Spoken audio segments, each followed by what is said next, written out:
Minsan po kaya maraming mga nabe-burn out, napapagod. And even I experienced that many times.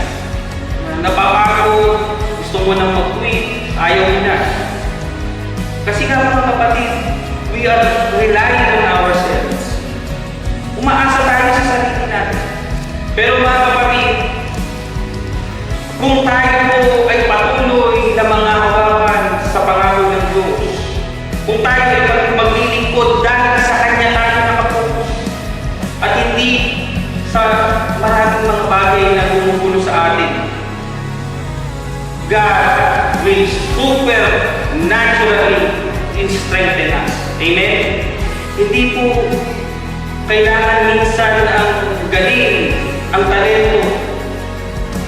Ang importante po yung pagkilos ng Diyos sa bawat